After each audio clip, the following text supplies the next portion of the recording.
Bem-vindos ao Na Trilha do Coelho, uma aventura onde fazer as perguntas corretas vale mais do que encontrar as respostas. Seguimos os rastros dos que estão mais à frente e vamos abrindo caminho para quem começou a caminhar agora. Junte-se a nós, porque a trilha é longa e o coelho já partiu.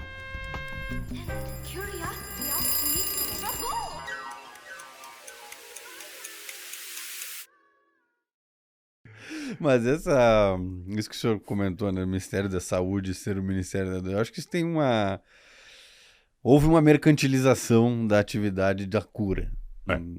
Até espiritual, inclusive, no Brasil. Virou um produto. Espiritualidade virou um produto hoje. Você paga caro, inclusive. Paga caro. E eu sou engenheiro agrônomo de formação, né? Comentei para o senhor antes. Eu tenho uma convicção muito grande de que 90% das doenças que a gente tem hoje são por falta de alimentação adequada e ter um estilo de vida adequado. Não tenha dúvida. Tem muita coisa que a gente pode resolver com a cannabis. Eu comecei na cannabis medicinal, acreditava no potencial medicinal da cannabis. Quando você vê, né, essas crianças que têm algumas síndromes raras, tem epilepsia. É aí que eu uso. E aí você usa uma vez a cannabis, a criança parece que cura, parece que uma coisa mágica. Alzheimer. Com Alzheimer não tem mais o que fazer, já tem cuidado paliativo, e a pessoa volta à vida com o uso de uma gotinha. Isso aí. Na minha percepção, isso é uma deficiência nutricional. O cânhamo e a cannabis, eles estavam na cadeia alimentar humana milhares de anos. Nosso corpo produz nossos próprios canabinoides internos, endógenos, justamente para regular esse sistema.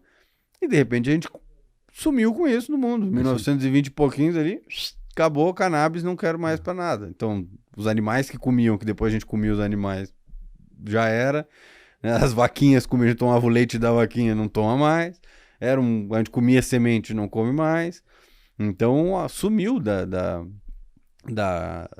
alimentação humana de qualquer nível, nem dos animais, nem nossos, a gente não consumiu mais. E aí, agora, todos esses anos depois, obviamente, as pessoas, um corpo que viveu centenas de milhares de anos acostumado a ter acesso a uma planta que é existente quase no mundo inteiro, não tem quase nenhuma latitude no mundo que a cannabis não cresça. Isso. Eu acabei desenvolvendo essa minha teoria da alimentação. É possível. Isso não é que a cannabis é mágica. É que a gente não come. A gente não tem mais nenhum traço disso no organismo. E aí causa esse problema. Temos sistema endocannabinoide. Exato. É um sistema do corpo. E que ele trabalha pela homeostase, de regular tudo que está fora, colocar no eixo. Olha que maravilha. Exato. Isso daí. Agora, a porra do preconceito. É um problema isso daí. É difícil. E assim, é interessante esse delay, essa defasagem da sensibilidade científica e da sensibilidade jurídica. Sim. E eu até entendo, porque o cientista está cagando e andando para a sociedade. Ele quer descobrir, e o bom cientista, quando descobre alguma coisa, ele quer depois provar que aquilo que ele descobriu está incompleto, está errado, vamos descobrir mais. E a lei, ela está inserida dentro do contexto sociocultural, econômico, local, inclusive, Sim. porque tem lei diferente de lugares diferentes. Então, entendo, né? E todo esse medo, Mas, por exemplo, na medicina canábica, assim, não existe a possibilidade de abuso. Né? Que é o óleo ali. Por que o cara vai abusar do óleo? Se ele pode, não precisa nem na esquina. Hoje ele delivery. E ele tem o seu baseado entregue na casa dele ali. Vou falar para você com conhecimento de causa. Aqui, região mais policiada e aqui de São Paulo, aqui na volta do escritório. Se você precisar de alguma droga, qualquer droga, ela chega aqui de motoboy em questão de 30, 35 minutos, tá aqui na porta. Tá aqui. No envelope bonitinho e tudo. Exato. Então, essa guerra às drogas... Não. Essa guerra às drogas foi uma... Ave Maria. Porque começou por pensamento errado, com valores errados, com ideias erradas. Aí, né? E no caso da medicina canábica, tem lógica isso aqui. Não tem nenhuma. Então é o seguinte, aprovamos, a Anvisa tal, mas não pode plantar. Então, Katsu, então a gente tem que importar. Então, de novo, a população excluída... Toma. Não, e ao mesmo tempo que a Anvisa libera esse uso medicinal, que a pessoa pode se receitar CBD, até THC, dependendo, né, do como for, como o médico quiser tratar a pessoa, Mas ao mesmo tempo a pessoa que pega na rua fumando vai presa.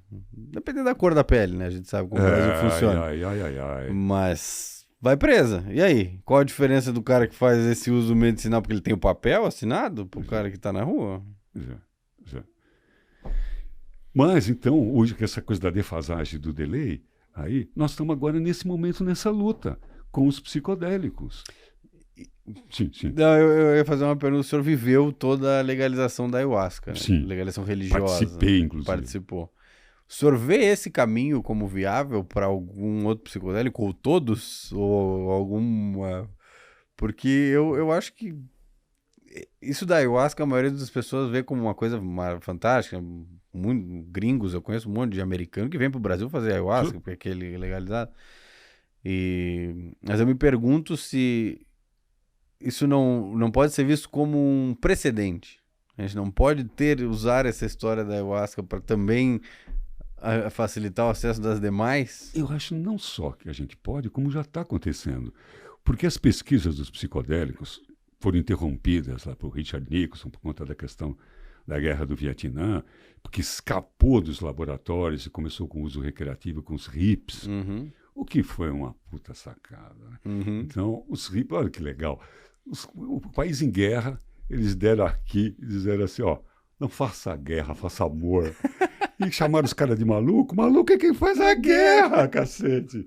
Eles eram da contracultura, porque a cultura era uma prisão. Sim. Então, aquele foi um momento de consciência ali. Mas foi visto como loucura, reprimido, para com isso. E os grandes cientistas perderam suas cadeiras nas grandes universidades. Foi proibido. Né?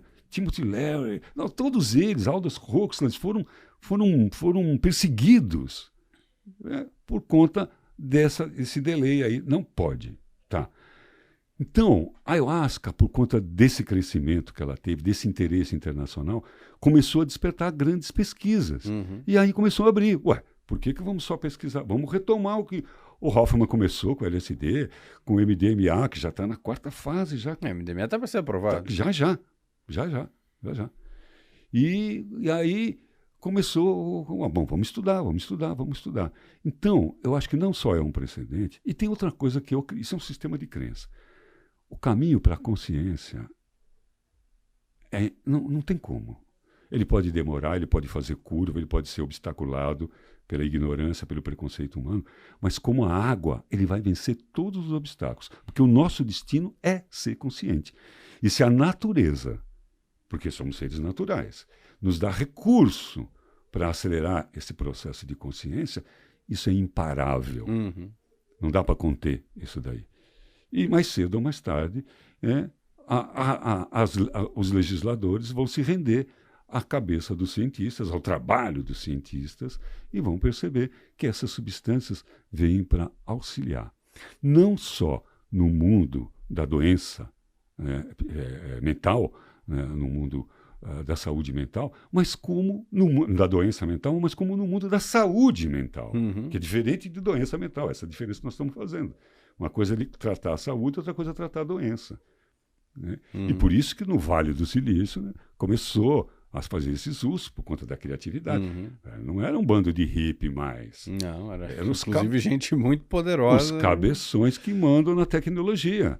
Né? Aí, então, peraí, vamos estudar. Então, eu acho sim que mais cedo ou mais tarde, eu espero que mais cedo,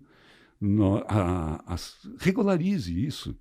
Por isso é importante pesquisa, por isso é importante. Nada contra o uso recreativo, mas precisa do uso estudado, científico, laboratorial. A universidade, às vezes, é uma fábrica de imbecis, desculpa aí. Né? Mas a gente precisa do selo, porque não é só fábrica de imbecis, tem muita gente interessante lá. E a gente precisa desse selo, da experimentação, da linguagem rasa, careta, molecular, química, para um dia poder falar da linguagem alquímica, espiritual, dentro da ciência. Sim. E que hoje, com o avanço da tecnologia, já começa a se admitir realmente o poder da espiritualidade. Nós achamos até lá um pedacinho do núcleo pré-frontal. Ali, Aonde que existe? Aonde que tem lá, né, esses... Porque essa é a nossa grande diferença dos outros animais. Aliás, você deve ter ouvido falar da teoria do macaco chapado. Sim, já foi discutido aqui nessa mesa um par de vezes. Fantástico isso daí. Do Terence McKenna, né? Ele Ele desenvolveu uma teoria, até para contextualizar quem está em casa, que o salto evolutivo humano, tanto de tamanho do cérebro quanto de capacidade cognitiva, se deu pelo uso de substâncias psicodélicas, que os macacos, nós éramos macacos em algum momento, somos primatas, né? E começamos a consumir. Ele falava muito do cogumelo, né? Porque os cogumelos nascem em ambientes de alta matéria orgânica, na bosta, para usar o linguajar popular. E como nós somos animais que param em um lugar só, nós tínhamos muita matéria orgânica concentrada, os cogumelos eventualmente nasciam e esses macacos comiam. E através dessas experiências místicas foi que nós criamos linguagem, foi que nós criamos religiões, foi que nós criamos Deus, talvez. Isso aí. Encontramos, não vou dizer que encontramos Deus, e cada vez mais isso foi se tornando mais complexo, novas linguagens, então estamos aqui hoje, segundo essa teoria, graças às substâncias psicodélicas. Aos funguitos, aos zonguitas. Ali, ó. Eu acho assim, não tem como provar isso, mas para mim, cara, essa história é assim. A gente teve aqui uma discussão com a outra pessoa também sobre essa questão do macaco, a teoria do como é que ele fala em inglês? É um macaco doidão, né? Enfim. Que eu acredito que a evolução humana em si, isso é uma percepção minha, baseada no que eu já li, não foi tão acelerada quanto ele imagina. Tá, eu acho que não tem tanto a ver o uso das substâncias com aumentar o tamanho do cérebro deles em tão poucas gerações, assim, não acredito. Acho que foi um conjunto de fatores que levou o ser humano inclusive o consumo de carne cozida foi um dos grandes fatores que a gente sabe. Mas eu não tenho a menor dúvida de que o uso de psicodélicos está associado à criação de todas as religiões humanas, de todos os rituais espirituais. Em qualquer lugar do mundo que você vai que existia um ritual espiritual, havia o consumo de uma substância enteógena. Ponto. Em todos. Desde os judeus da Galileia que consumiam cannabis e consumiam resina de haxixe, até os indianos que também eram do haxixe. Até vários povos que faziam consumo de cogumelos, até os indígenas aqui que descobriram como combinar as plantas na floresta, fazer ayahuasca. Até o álcool pode ser considerado nesse contexto, tabaco. As religiões nasceram desse processo, dessa interação humano-substância. Isso eu não tenho a menor dúvida. E eu acho que isso pode ter gerado uma evolução grande na nossa linguagem, pode ter gerado uma evolução grande na nossa forma de expressar os pensamentos, que talvez pode ter havido uma melhora, e aí isso melhora a contagem da história, melhora quantos outros humanos você consegue colocar na mesma história. Mas eu não tenho tanta certeza se o uso da substância acelerou o nosso desenvolvimento da forma como ele pinta. Para mim é simpático isso. E por conta do que a gente está vendo da neurogênese Sim. E da neuroplasticidade. Sim. A neurogênese criando mais neurônios. E a neuroplasticidade criando novas conexões, que é o que a microdose acaba fazendo. Sim. Lentamente, sem essa enxurrada, né, de download que dá a macrodose, com a dose dissociativa ou com a dose psicodélica, né, falando bem. Então, eu acredito nisso, que o cérebro melhorou muito no seu hardware mesmo, né, na sua estrutura dura com essas substâncias. Tem razão, porque realmente o cérebro talvez é uma estrutura mais adaptativa do ser humano. E se você pensa que a gente começou a criar, né, histórias, religiões, ver coisas, a gente tinha que expressar aquilo de alguma forma, o cérebro teve que se virar, teve que dar um jeito lá dentro de colocar isso no mundo. Então, eu concordo que ajudou alguma coisa na evolução, da maneira como o Terence McKenna fala nos áudios dele, ele dá a entender que Nós éramos completamente primitivos, comemos cogumelo, viramos humanos modernos. Licença poética para Terence McKenna, ele pode. Ele pode. Eu sou mais fã do Tim Leary, do Timothy Leary. Porque o Tim Leary tava olhando para outra ponta, o McKenna tava olhando o Tim Leary tava olhando como é que a gente sai do planeta com o uso dessa substância, como é que a gente vai viver uma vida multiestrelar. Aí eu fiquei mais interessado na filosofia do Tim Leary.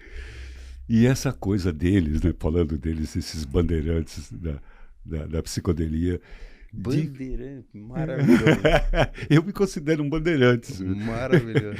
Eu até teve uma falando lá, fazendo a propaganda da pós-graduação lá do Alma Viva, numa live que a gente fez lá. Eu falei assim, ó, isso aqui agora é a hora dos bandeirantes. Vamos aqui, vamos a hora de abrir caminho, picada. E bandeirantes, todos eles, se conhecer a história, não eram os negros delicados, eram os negros brutos, tudo cabeção, que aguentava porrada, enfim. Faziam sessões psicodélicas malucas. Provavelmente. Né? Doses cavalares. Então, esse é o momento, porque nós estamos precisando disso. A natureza é sábia, assim. Ela traz a solução para o problema necessário. Tem um nome isso daí, que eu não me lembro o nome, um fenômeno, que eu me lembro de uma história famosa, que quando um cara descobriu o telefone, ele foi registrar. Aí o cara de registro de patente falou assim, porra, você chegou atrasado. Faz 40 minutos com o tal de Graham-Bell já fez isso. E os caras não tinham contato. Sim. O vírus da AIDS foi isolado nos Estados Unidos e na França, assim, com trabalhos isolados, com trabalhos diferentes, assim, na mesma época. E um fenômeno, né, que conta sobre os macacos, que eles estavam morrendo numa determinada ilha, porque eles estavam intoxicados, a comida estava intoxicando. Lá, eles comiam um determinado tubérculo, um tipo de batata que tinha lá um fungo que estava matando os macacos. De repente, um macaco teve a intuição de ir lá na praia e lavar o tubérculo lá para comer. Simultaneamente, os outros macacos das outras ilhas começaram a fazer isso também. Então, eu acredito nisso, que quando existe uma necessidade para a humanidade, a natureza apresenta a solução. Apresenta aqui, ali, assim. Está no ar. Aquele que pegar... Por isso que eu acho que a sabedoria... Coletiva. Consciente coletivo. Por isso que a sabedoria não tem dono, não tem selo, não tem reserva de domínio. Porque ela não é tua. Você foi buscar, achou. E eu gosto muito da palavra, que é um neologismo, de inexperiência. O que é inexperiência? Uma inspiração, mas baseada em alguma experiência, em algum estudo. Não dá para ser do nada. Tem gente que até tira do nada, mas é porque acho que trouxe de uma memória mais antiga. Então, assim, essas experiências vão criando novas intuições. Então, o uso recreativo, alguém, né, por exemplo, comeu os cogumelos e falou, nossa, e curou alguma coisa. Isso aqui pode ser um remédio também. E aí vamos. E a natureza está nos dando esse presente chamado psilocibina. Eu gosto de todos, eu estudo todos, mas a psilocibina, para mim, é a mais simpática. Sim, de longe, para mim. Porque ela não precisa de nada. Como disse você, é a própria metáfora da vida. Ela nasce da bosta e vai para a consciência. Essa é a nossa história.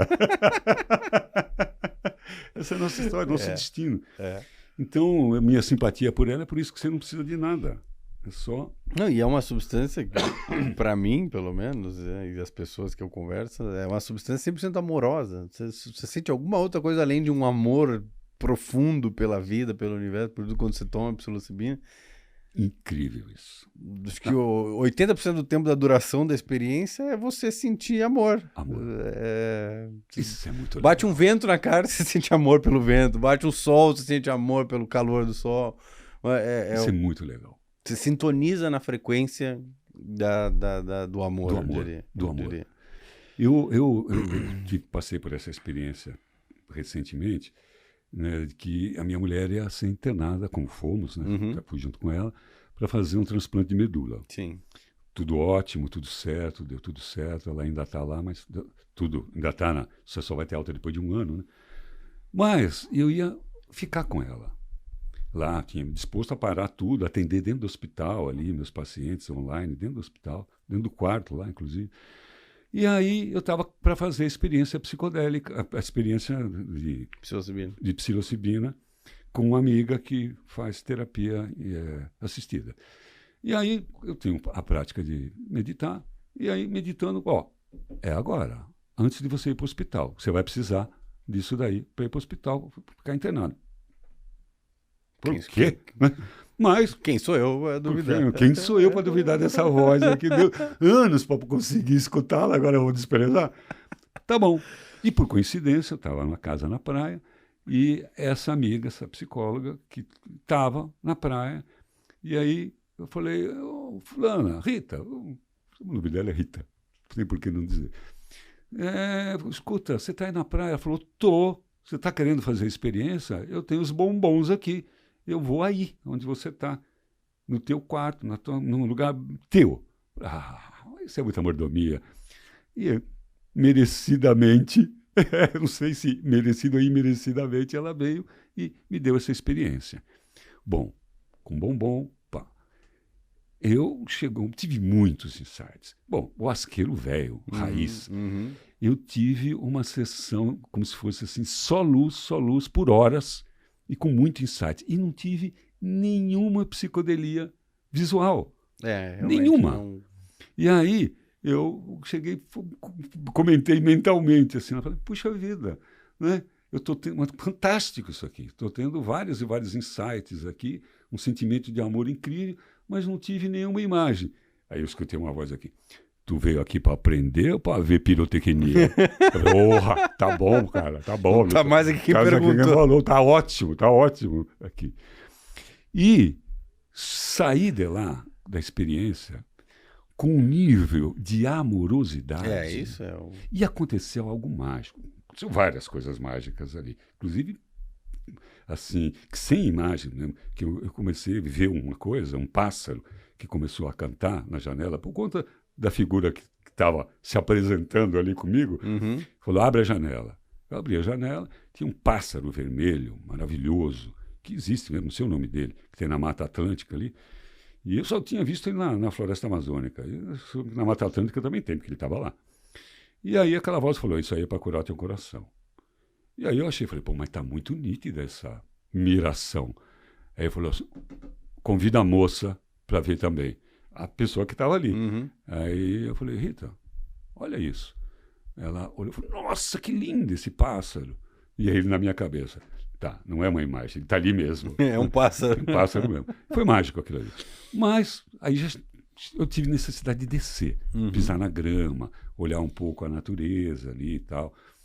E aí tem um gato lá, que eu chamo ele de bandido, no condomínio lá. Porque ele rouba e tudo, e ele adora dar pau na Frida, que é a minha gatinha. Ele vai lá, bate nela, rouba a comida dela, eu chamava de bandido. Aí eu estava lá fora, com o pé na grama, olhando, aí eu vi o bandido. Aí tinha um amigo lá, que estava lá, mas não estava participando da experiência. Eu falei, Renê, olha o bandido. Quando eu falei, olha o bandido, imediatamente... Falei, ei, e a amorosidade toda? Cadê o amor pelo bandido? Cadê o amor? Eu falei, opa. Rapaz, eu saí gatinhando, assim, pela grama, fui chegando, ele é arisco, ninguém chega perto do bandido. Mas eu tava que era puro amor. Pois ele veio, começou a roçar em mim, comecei a fazer carinho. Aí falei pro Renê, traz a ração da Frida. Aí ele trouxe, quando ele chegou com a ração, ele sumiu. Aí eu peguei a ração, comecei a chamar, ele veio, comeu na minha mão. Olha só. E hoje ele chama-se Pantera. Se tem um animal que vê a frequência, é gato. E o gato... Cara, que coisa! É. E no dia seguinte, depois, né, a Rita foi embora, tal, eu liguei para a Rita e falei, Rita, cadê o botão do off? Como é que desliga isso aqui? Porque eu estou querendo... Abraçar as árvores. Abraçar a aranha, dar conselho para escorpião.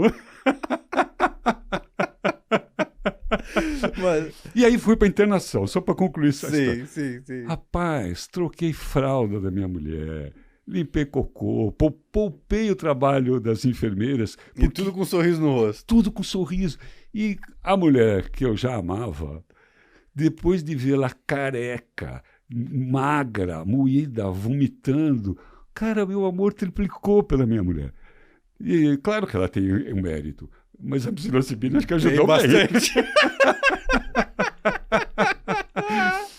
Nunca fui tão empático. E aí, quando eu brinquei, isso já faz um tempo, eu falei, eu não sei se eu ainda voltei da viagem, porque eu continuo assim, amoroso, paciente, o cara me fecha no trânsito, eu vai com Deus, meu irmão. Lazarentinho sai. Sai. Mas, cara, não tenho quebrado mais o pau. Sim. Assim. A psilocibina, pra mim, é isso. É uma substância que te sintoniza nessa frequência do amor. Do amor. Então, imagina, uma medicação que cura os 3/3 de depressão e ainda te deixa amoroso, empático, mais sociável. Caramba, vamos botar na caixa d'água de São Paulo. Tinha que estar lá na Cantareira jogando cogumelo dentro da água lá. Mas você sabe, você deve ter ouvido falar Sim. Ai, fugiu o nome. Fizeram isso com o LSD uma vez, eu acho. Tô querendo lembrar o psiquiatra famoso da somaterapia. Fugiu o nome dele, meu Deus. Bom, cara, que era um psiquiatra que escreveu muitos livros aqui. E um dia nós fomos convidados para fazer e ele tomava êxtase. Dava êxtase. Lá naqueles anos, lá atrás, o MDMA. Quando o MDMA era permitido. Nada. Ele... na década de 50 ele era Não na década de 50. Ah, tá. Eu convivi com esse cara. Tá. Nós fomos dar uma palestra juntos. Só que ele era o professor lá, foi uma honra trabalhar com ele. Tô querendo lembrar o nome. O cara da somaterapia, puxa vida, esqueci o nome dele. Bom, e aí eu comecei a falar da ayahuasca, ele começou a falar do êxtase, e comecei a falar da ayahuasca. Nós fomos os dois para dar uma palestra, veio um motorista, pegou nós dois, eu não podia perder a oportunidade de estar com aquele professor ali. E aí o motorista só olhava pelo retrovisor. Assim, imagina a conversa que estava rolando ali atrás. Conversa maluca. Na volta, que a gente já estava mais amigo, né? Ele assistiu a minha palestra, eu assisti a dele. Aí ele veio, e aí ele chegou e falou assim, Wilson, eu estou com um plano aqui. Da gente entrar na caixa d'água da Cantareira e jogar ayahuasca e êxtase para ver se a gente pacifica essa cidade. Aí o motorista olhou para nós e continuou dirigindo. É um bom plano. Eu acho que a humanidade tem muito a se beneficiar dessa. Precisa, cara. Nós estamos muito doidos e muito agressivos. O mundo tem chegado num ponto aí que... Não sei, a gente precisa ter um novo paradigma de comportamento, de vida, de qualidade de vida. Eu só tenho uma solução, acho. Assim, não sei qual é a doença, mas o remédio é o amor. Agora, você entendeu o que é amor, né? Exato, são definições que a gente ainda não tem ainda. O que é exatamente o amor? A gente tem uma coisa assim, que o amor é uma coisa utilitarista, o amor é uma coisa...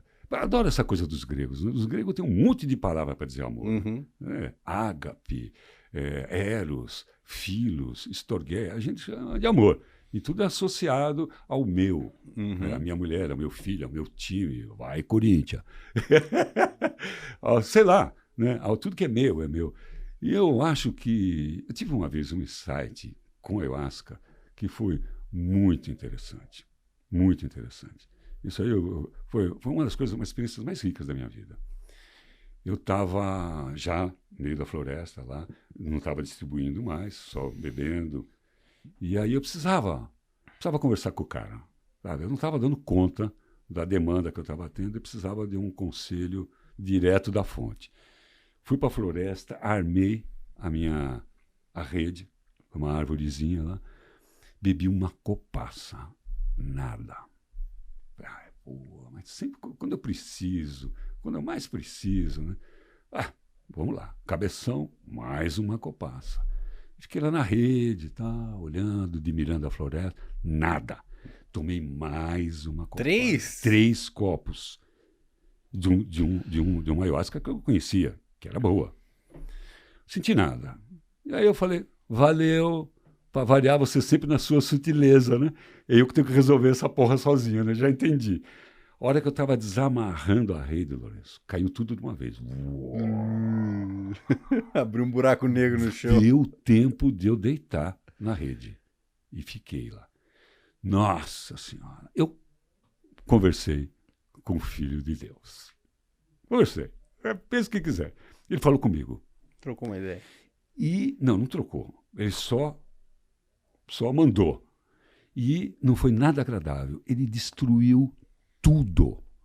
Isso. Ilusão. Isso. Ilusão. Isso daqui, apego. Ilusão. Isso daqui, isso aqui, ego. Ele foi destruindo o meu mundo. Eu falei, porra, seguinte, meu velho. Então, já que você me disse tudo isso aqui, tá dito, tá, valeu, muito bem, então me leva daqui agora, que eu não quero mais ficar aqui nessa porra. Tudo é ilusão, esse teatro. Tô aqui pra quê, então? Então, fazendo o quê aqui? Eu também não quero morrer, não tô te pedindo para me matar, não. Me leva como você levou Elias, numa carruagem de fogo. Fogo, céus. pouco modesto, né? Me leva, eu quero saber, eu quero a verdade, então.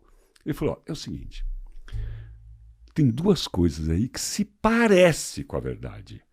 Se você fixar a tua vida nessas duas coisas que parecem com a verdade, você está fazendo a tua parte. E fez aquele silêncio, né? Eu falei, porra! Quais são, né? Ele falou, ó, uma é o serviço. Sirva o máximo que você puder. Sirva.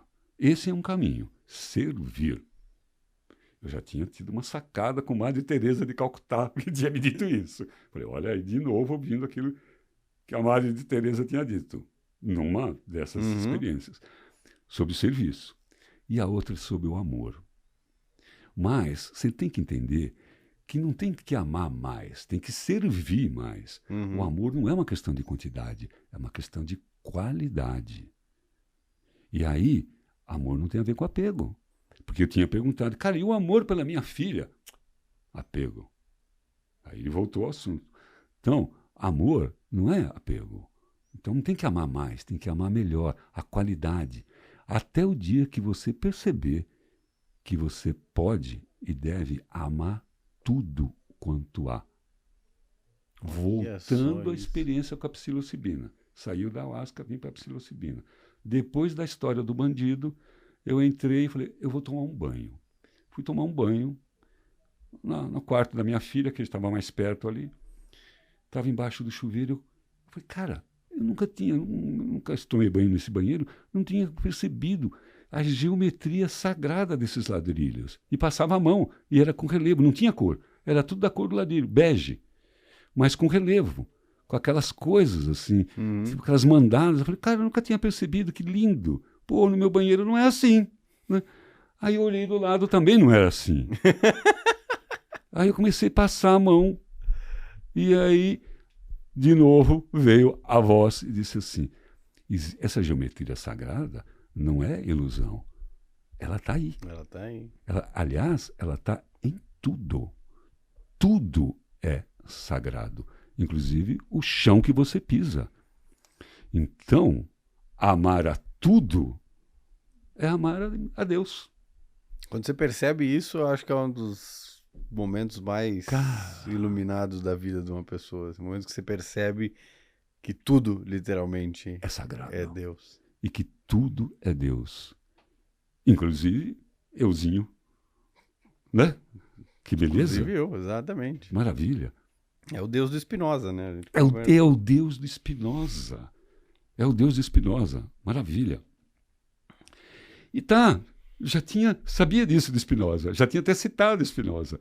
Mas é diferente você saber aqui na cabeça e saber sentir aqui no coração, nas entranhas, na sabedoria. Quando eu me referi ao momento que a pessoa percebe isso, é o momento que você percebe. Porque saber é fácil, eu posso te falar, você pode dizer, pode ser, mas quando você sente dentro de você que tudo é sagrado, e eu é um momento... acredito que a partir desse momento, desse insight, é que começou a despertar mais em mim essa empatia com as pessoas, com tudo, com as coisas, ser mais tolerante. Por mais sacanagem que eu esteja vendo, eu falei, isso também é divino.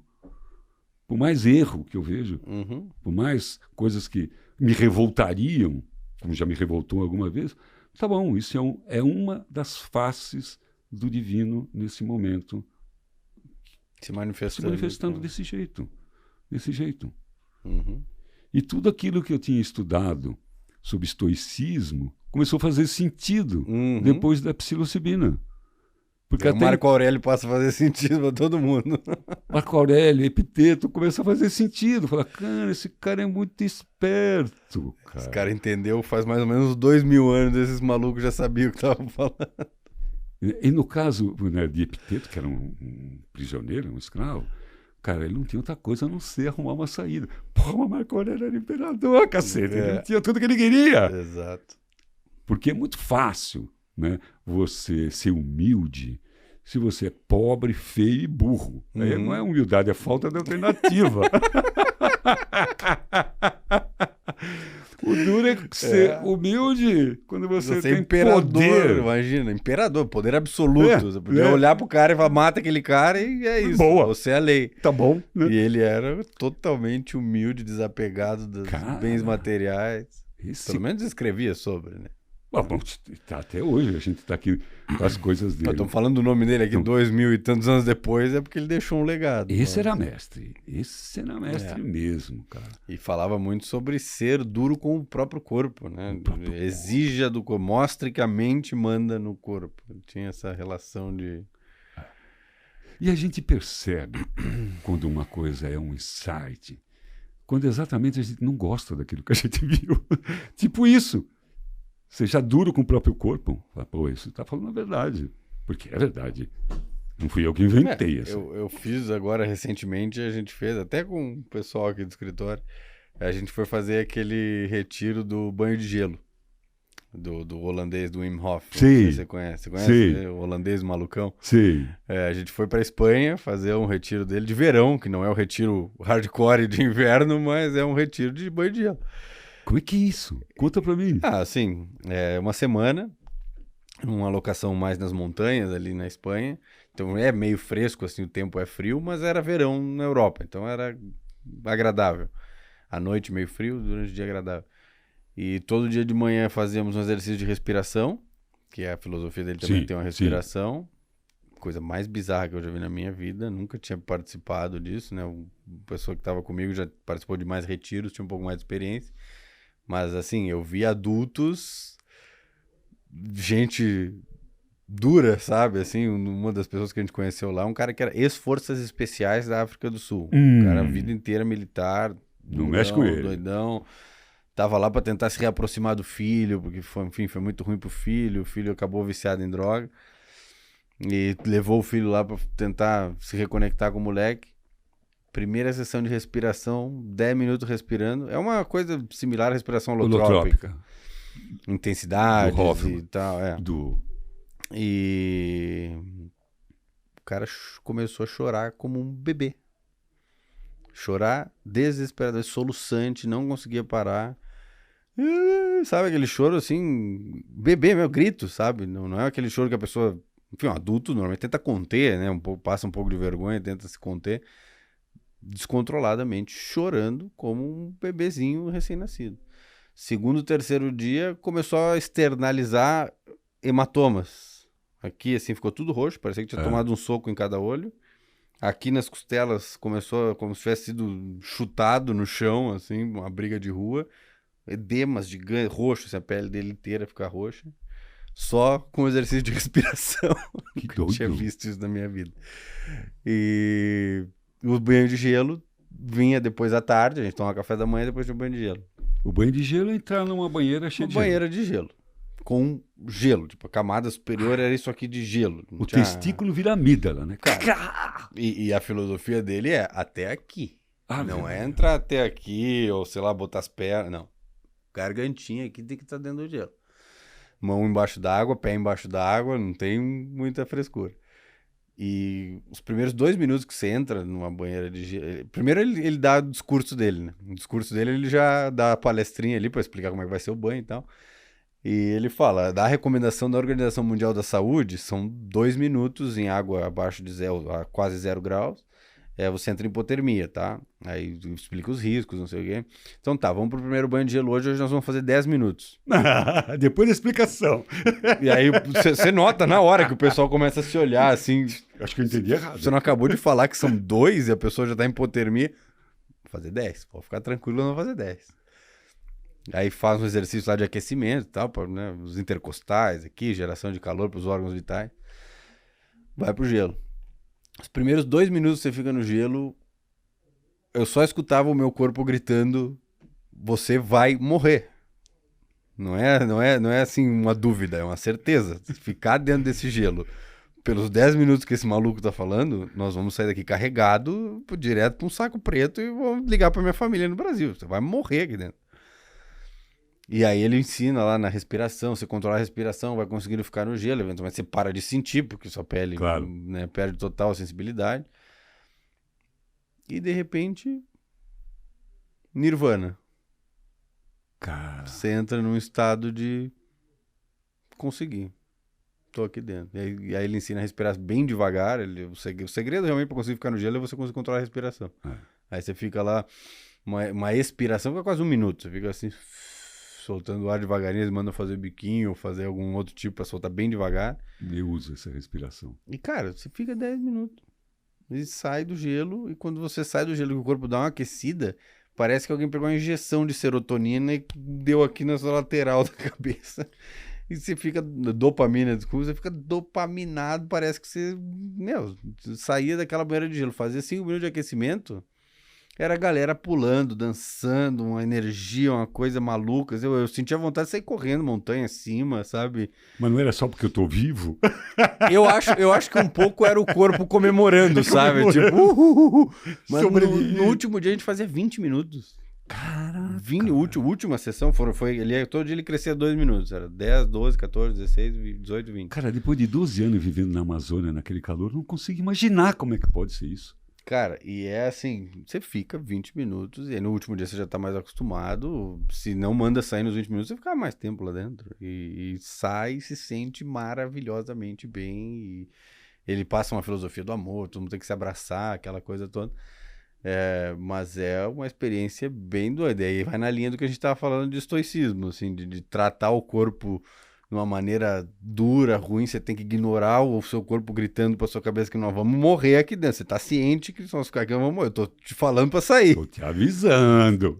E no final é uma sensação maravilhosa. Eu ficava literalmente chapado de dopamina. Não tava usando nenhuma substância durante o retiro.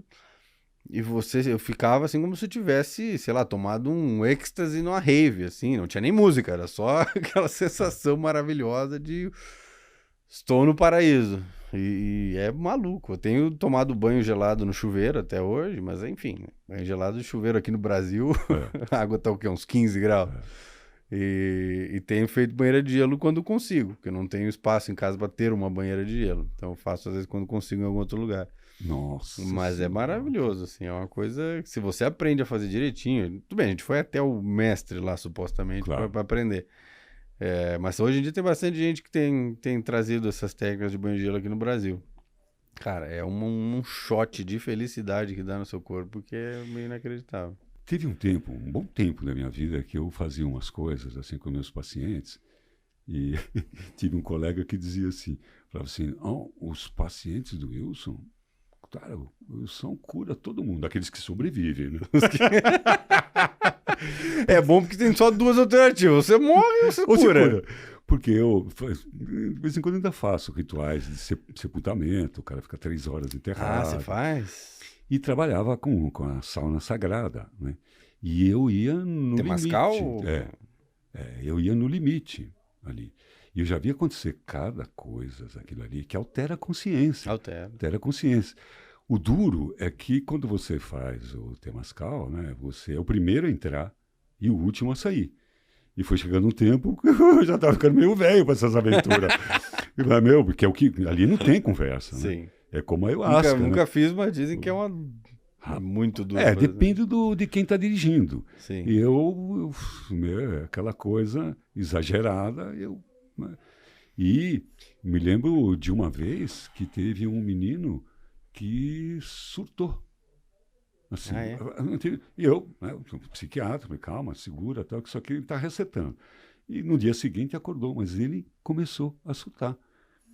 E uma outra vez, porque depois, quando você sai da sauna, tem todo o ritual, tudo, de Uhum. consagramento, né, enfim, todo o fechamento ali.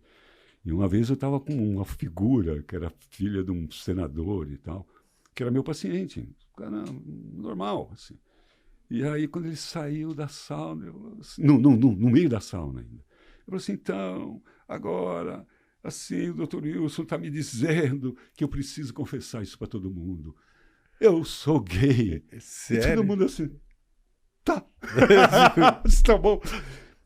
Necessidade, nem eu sabia disso. Olha que loucura, o Eu cara sabia se, disso. se revelou, Na saiu do sauna. armário numa sala, num temazcal. E aquilo foi tudo que ele precisava. Sim, Tudo que ele imagina. precisava. Imagina E, quantos anos reprimindo. nossa, e num ambiente super. Cada um preocupado Que consigo. honestamente ninguém deu a mim. A mínima. Até porque já, né, já tem anos que isso aí não é problema para ninguém. Né? Sim, sim. Só para ele era. Né?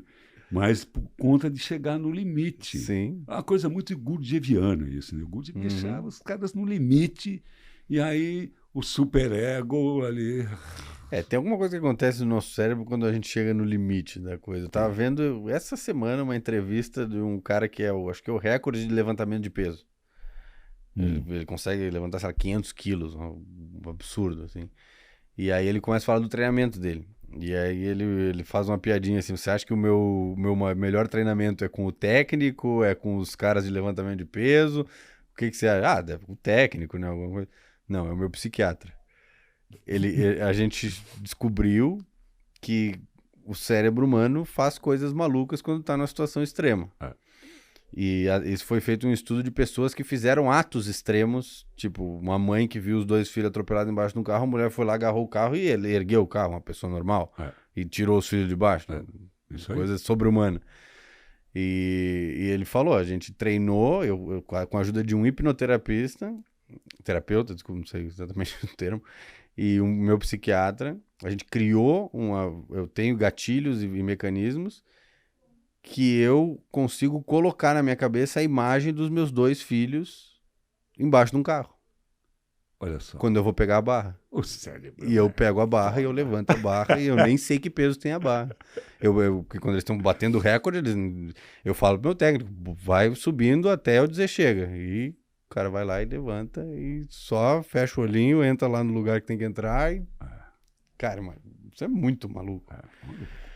Agora, a exaustão, nessa época, eu usava muito a exaustão, porque ela abaixa as resistências. Eu fazia algumas vivências, workshop, que fazia coisas realmente doidas, assim, malucas, de exaustão, isso, pá. Aí, quando estava todo mundo... agora vamos descansar para amanhã? Eu falei, não, agora que eu vou começar a dar a palestra. É agora que eu quero falar, que eu quero plantar a semente. Exatamente. Agora que vocês estão abertos para receber o meu... Doutor Wilson, estamos indo para 1h40 já, eu acho, de conversa. Já? Não, foi maravilhoso. Se ele não me avisa, eu achei que estava meia hora. Assim. E acho que temos que já ir para os finalmente. Eu gostaria de dar o espaço para você. Eu vi que você, no seu Instagram, está preparando ali um convite, né, para uma vivência de autoconhecimento, alguma coisa assim. Se quiser fazer algum tipo de... Então, assim, legal. Vou falar do seu trabalho. Eu gosto muito de trabalhar com vivência. Sim. E aí parei, né? Tanto com empresas, assim, como pessoas físicas, né? E a pandemia acabou com tudo isso. Né? E aí eu voltei, acabou a pandemia, mas muito ocupado, e eu estou querendo começar a organizar de novo as vivências que eu fazia, porque acredito muito na imersão. Eu também. Acredito muito na imersão. E depois a prática daquilo, porque não adianta nada a gente emergir de uma coisa maravilhosa, de um curso, de uma vivência, de um livro, de uma banheira gelada, e depois... não ter um momento de... continuar com aquilo. Então, isso é uma das coisas que a gente deve começar a fazer em breve. Conte comigo para ser seu paciente, se tiver vaga. Vamos nessa. Legal, legal, legal. E aí eu vou falar uma coisa para hoje, mas hoje não interessa, que hoje, no dia 25, então assista no dia 25 de abril, Sim.